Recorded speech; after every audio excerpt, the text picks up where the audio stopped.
if I was to draw out what you did in the lab, you started with releasing the ball from some initial height, allowing the ball to fall, and then the ball hit the ground at some initial velocity. It stayed in contact with the ground for a short amount of time, recoiled off the ground with some final velocity, and then rose to some height that is likely less than where it started from. This would be the final height. So if you were taking data, I would assume the data you had collected would be initial height, final height,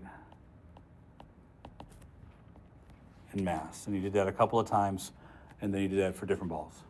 Does that look like yesterday's data? Pretty straightforward? Okay, I'm looking for two things from this data. I want you to find the average impulse for each ball and the average kinetic energy lost. Well, how do I just say energy lost?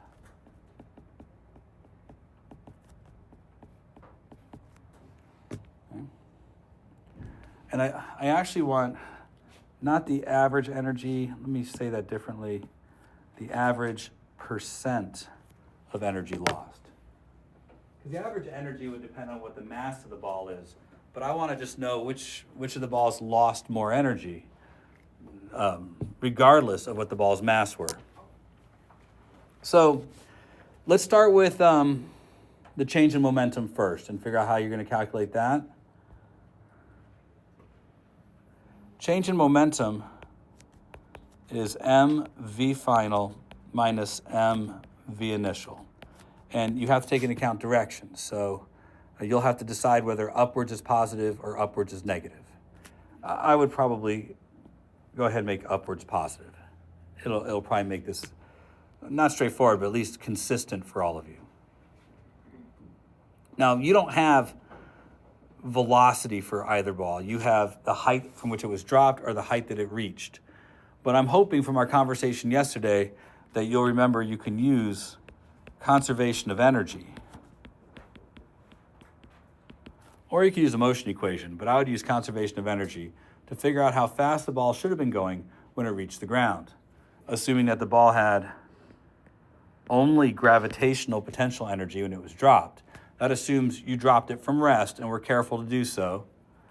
And we're looking for when the ball has converted all of that energy into kinetic energy. That's the instant before it strikes the ground. You should be able to use that to figure out the velocity of the ball. And you can do that in both directions, meaning the ball recoiled from the ground at some final velocity, which was less, and then attained some maximum height. In both cases, I'm pretty sure you can figure out how fast the ball is going from the heights. So I think you're going to take your chart that has heights and you're going to convert it to a chart that has MV final and MV initial, and then use that to calculate change in momentum. Again, make sure you take direction into account. When it's going downwards, make your velocities negative. When it's going upwards, make your velocities positive. And find the change in momentum of the ball. When you're done, find the average for all three. Okay? Any question about that part? All right.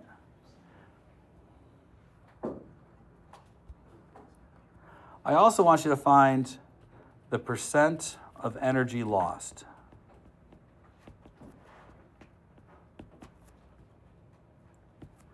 This isn't too tough either. You're going to take the final energy minus the initial energy and divide by the initial energy. I hate to write this next part, but I think I have to, times 100%. converting to a percentage. Percentages are fractions. So, but I think you guys have seen it like this, right? Where to convert to a percentage, you multiply by 100. But are you aware that all fractions are percentages? Is that something you're aware of or not? It'd be nice to know. If not, I need you to kind of come to grips with that that's the whole point of percentage, is to be a comparison to 100. Either way, you don't actually have to do as much work as you think. We're not going to use the kinetic energy because the potential energy and the kinetic energy was the same. We set it equal. So we can just do mgh final minus mgh initial, and then divide by mgh initial. However, if you guys are shrewd, and some of you are, you'll probably realize you could do a little bit of algebra here.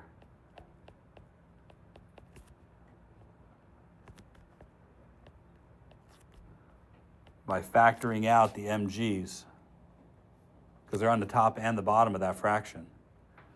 And what you're left with is just h final minus h initial over h initial. So the ratio, the percentage of energy lost, is the same as the percentage of height lost. This number is going to come out to be negative because your final height is less than your initial height, but we expect that. The energy was taken away. This actually, technically, is the work done by the floor on the ball.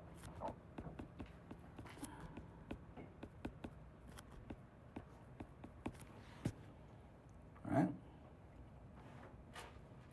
Any question about what I'm asking you to do on this lab activity? All right, there are a few extra things I want you to do. You should have done this for a number of the balls. So you will have the average change in momentum and the average percent of energy lost. Please rank the balls from most energy lost to least energy lost. And then please also consider that energy lost is dependent upon force and displacement. Can you maybe give a reason why some of the balls lost more energy than others by considering which balls lost more energy than others?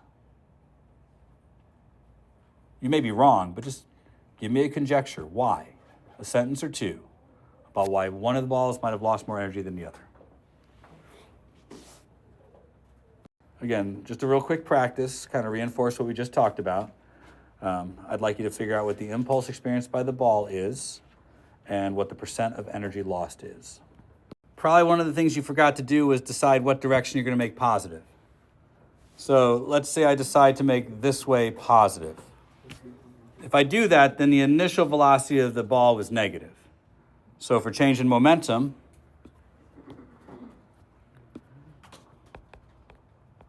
I'd have to do, say, 0.25 times 4 minus 0.25 times negative 5. I have to take direction into account. Velocity has direction. Also, you need to make sure anytime there's a number that has an answer, it has to have units. In this case, it's momentum, so it's just kilograms meters per second. Now, energy lost, you had to find a way to calculate the energy of the ball. You didn't have height in this case, but that's okay. There's other ways to calculate energy. I would have hoped you did, say, kinetic energy final minus kinetic energy initial divided by kinetic energy initial. And maybe, just maybe, you saw something. I don't know if you did or not. Did you notice that there's a 1/2 m in every single term? You could have canceled those out if you want to make it a little bit easier and just did v final squared minus v initial squared divided by v initial squared. So I got negative 36% as the percentage of energy lost.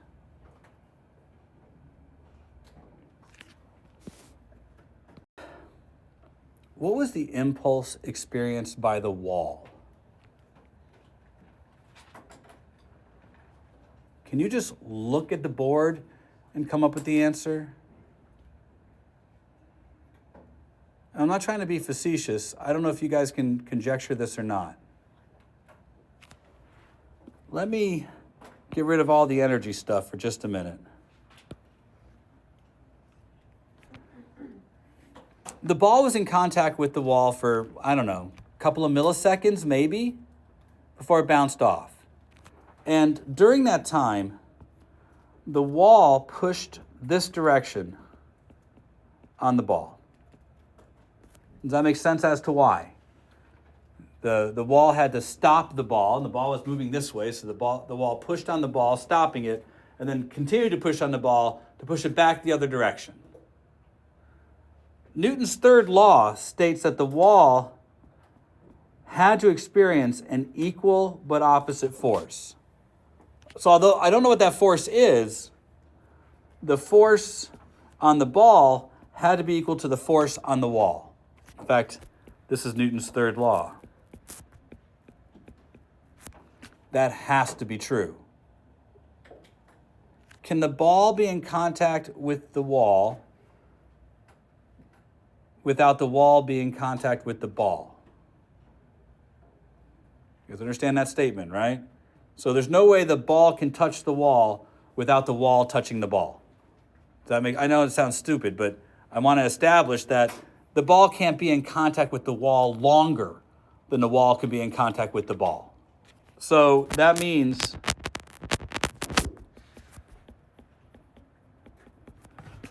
the time that the ball and the wall are in contact is the same for both.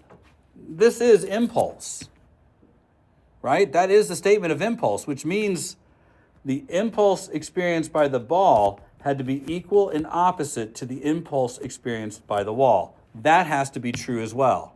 So if the ball experienced 2.25 kilogram meter per second of impulse, then the wall experienced negative 2.25 kilograms meters per second of impulse. That's going to become very important to me in just a minute. So if you're trying to write this down so that you have not something mathematical, but something that you can point to as a reason something occurs. Remember, on your exam, you're going to have to be able to write paragraphs about this. For every impulse, there's an equal but opposite impulse. That has to be true. For every impulse, there's an equal but opposite impulse. Again, that has to be true.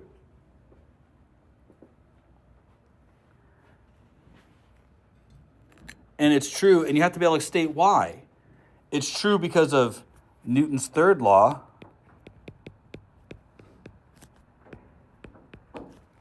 It's also true because of time of contact.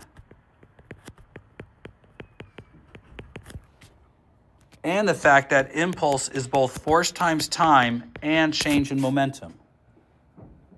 These three reasons why for every impulse there's an equal and opposite impulse.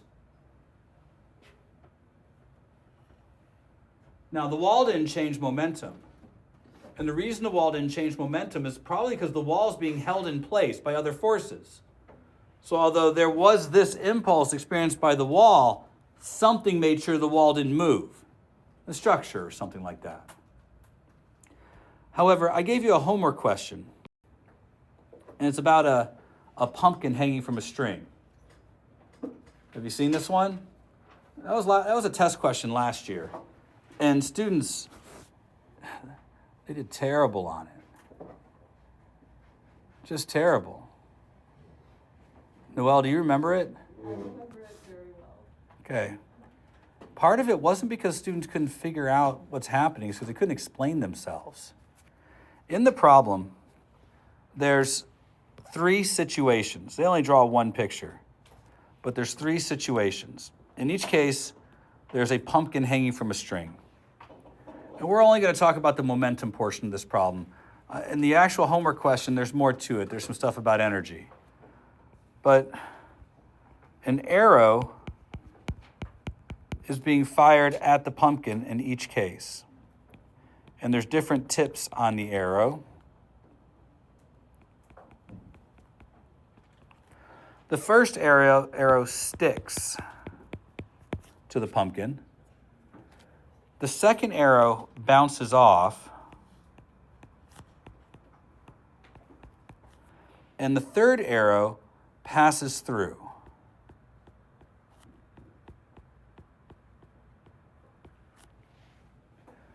We're going to assume that all the arrows had the same mass and were shot at the same velocity.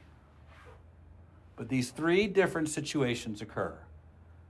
Again, in A, it sticks. In B, it bounces backwards. And in C, it passes through. I want you at your tables to tell me in which case is the impulse experienced by the arrow the greatest, and in which case is the impulse experienced by the arrow the least.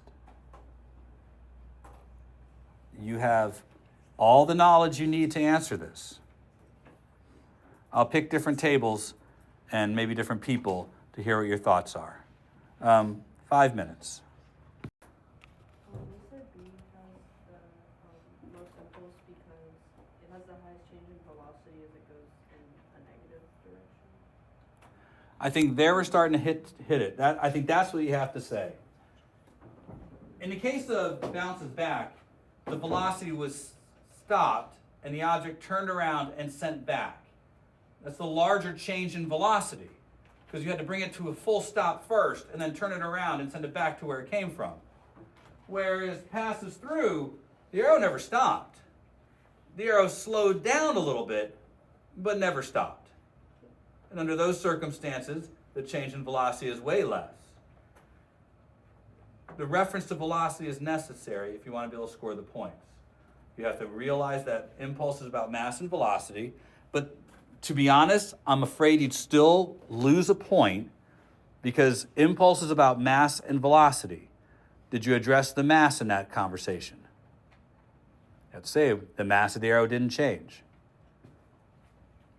I hate doing that because we tend to get fixated on the things that are changing, but the parts that don't change have to be equally addressed. Does that make sense? So in the homework, it talks about in which case would the pumpkin swing highest. And that's going to have to require some other connections. Now, I think we can all now agree maybe that the highest impulse occurs for the one where the arrow bounces back. Does that mean that one swings up the highest after the collision? We're going to have to work that part out. Which brings me to what we need to talk about today, which is collisions.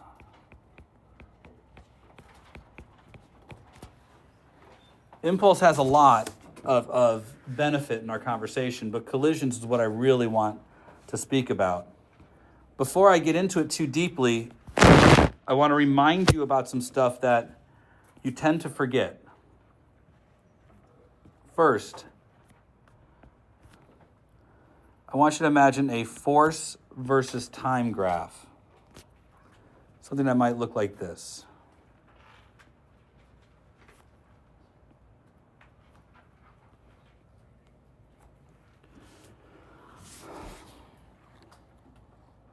This could be the interaction of the arrow and the pumpkin, where as the arrow enters the pumpkin, there's an increase of force, and it's passing through the pumpkin, experiences a constant force, then exit the pumpkin, and there's a decrease in force as less of the arrow is inside the pumpkin. Does that make sense? It shouldn't be a surprise that you might be expected to analyze a force versus time graph. And it should be no surprise either that the area of this graph probably has meaning. The area of a force versus time graph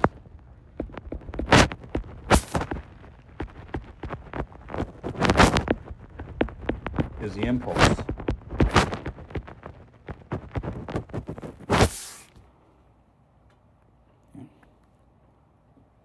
Now this part's lesser known and maybe a little bit more complicated. The area of a force versus time graph is impulse, which means it's change in momentum. For an object whose mass doesn't change, that can be written as mass times change in velocity. The reason I'm bringing this up is because of a demo I'm about to do.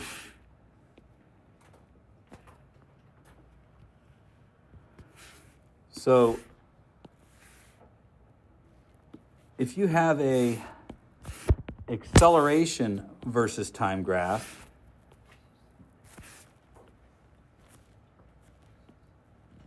like that, the area of an acceleration versus time graph is the change in velocity.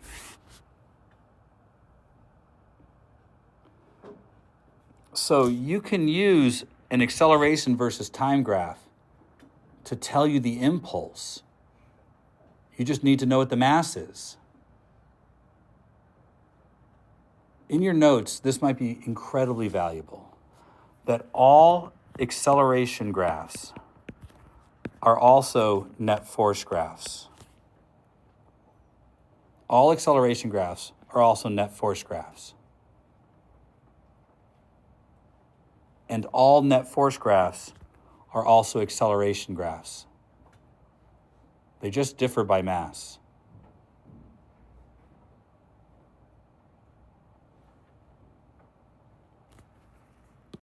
Have I shown you enough examples now where you were able to see they had equal but opposite impulses? Okay. This was during a collision. That means the change in momentum of the green car equaled minus the change in momentum of the yellow car. That good? That means the final momentum minus the initial momentum of the green car had to equal minus the final momentum and initial momentum of the yellow car. That makes sense too? I'm going to distribute that negative sign.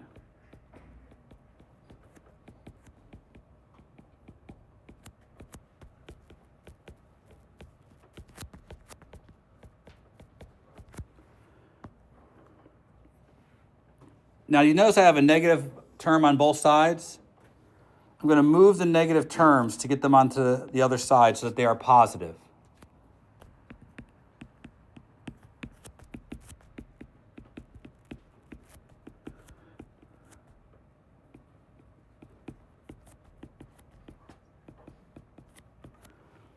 Now, if you look closely at this result, and I really want you to pay very close attention, we started with Newton's third law for impulse, and we did some substitution, but at the end, this says if you have all the momentum before, let me write this out, the momentum of a system before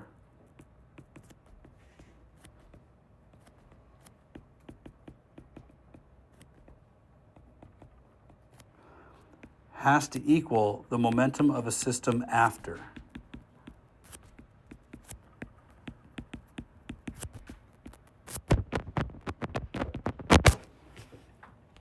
You add up the momentum of all the objects before something happens, and you add up all the momentums of something after it happens, they have to be equal.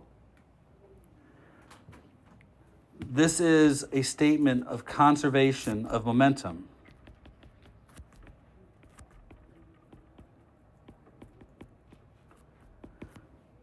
Momentum is a very powerful concept in physics, but its conservation is even more powerful. This occurs in every interaction in the universe. Whether energy is lost or not, momentum is always conserved, always. Now, generally in our environment, there's all sorts of other forces that are acting on objects. But when it comes to a collision, and this is still worth writing down, the instant before a collision has to be equal to the instant after. So we're talking about the instantaneous moment before the bat strikes the ball. The momentum of the bat and the momentum of the ball have to sum up to be equal to the momentum of the bat and the momentum of the ball directly after the collision. The bat's still being acted on by the person. That's going to change it up. But that instant before and the instant after, the momentums have to be equal. All right.